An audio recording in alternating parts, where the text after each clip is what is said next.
Yeah, that was my thought. No, there's nothing back here that would say who made it. With the camera behind, maybe I can pick up something we can't. We're too old to do Yeah, back there to see. But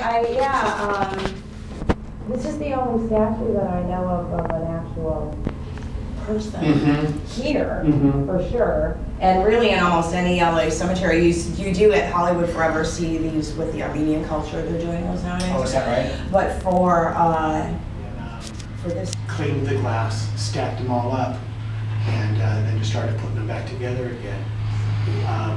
They all fit fairly well. I think the frame has twisted a little bit in time. yeah.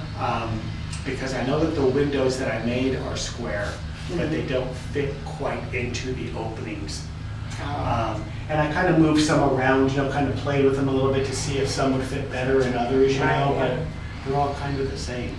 I mean, I made them all the same size, so it's just whatever opening they just happen to fit into a little bit better. Wonderful. Now, how did you learn the trade? I learned it from my dad. I learned this trade from my dad, and he learned it as a young man in Dublin.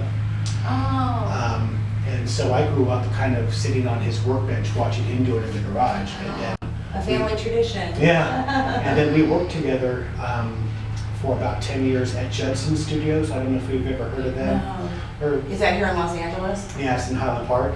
Okay. And they've done a lot of the work, the restoration work that was up at St. Dominic's in San Francisco. They were part of that. Oh, cool. And so yeah, we worked together for about 10 years at that studio, and we were able to, do installations all over the country. So it was fun. I had a great time. Yeah, it was a lot of fun. Nice way to make a living. Yeah. And it's just so, it's like James said, it's almost like a lost art. Yeah, there's some people that don't like to do repairs. They'll, if they have an opportunity, they'll pass on it. Yeah. I kind of dig it. I like doing the history. I like the fact that someone has done it before, and you take the window apart and you kind of learn about the guy who was making the window to begin with. That's really There's interesting. there's some That's a forensics good involved. perspective. Yeah.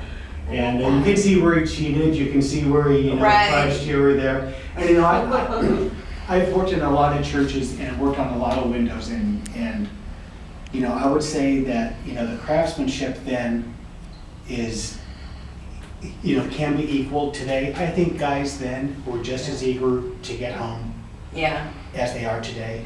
They're just as eager to go have a beer as they were back then on Friday afternoon.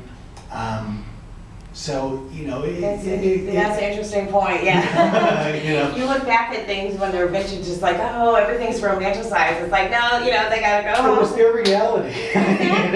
Yeah. They had screaming kids at home, and and all that stuff and everything. And they still made beautiful glass. Might have taken a little bit longer, but I think the tools that I use they're very, very similar, if not the same, that the tools that these guys used when they first made the windows. Yeah. I mean, the tools of our trade haven't changed dramatically in hundreds of years. My dad passed away a number of years ago, and I still use some of his tools. Oh, do you? Yeah. Yeah. So that's how long those tools go back. That's beautiful. And he brought a lot of tools with him from Ireland when he first emigrated in '58. And I mean, he used them until they were just, stubs. There was just nothing left of them. That's wonderful. And do you have any kids who are into? I've got a daughter who's 26, and she just made me a grandfather. So but she's not into this yet. No. Yeah. My brother has a son who's, I guess, turning 20, and He's has some interest in it, but I don't think it's something that he wants to get into on a full-time basis, Yeah.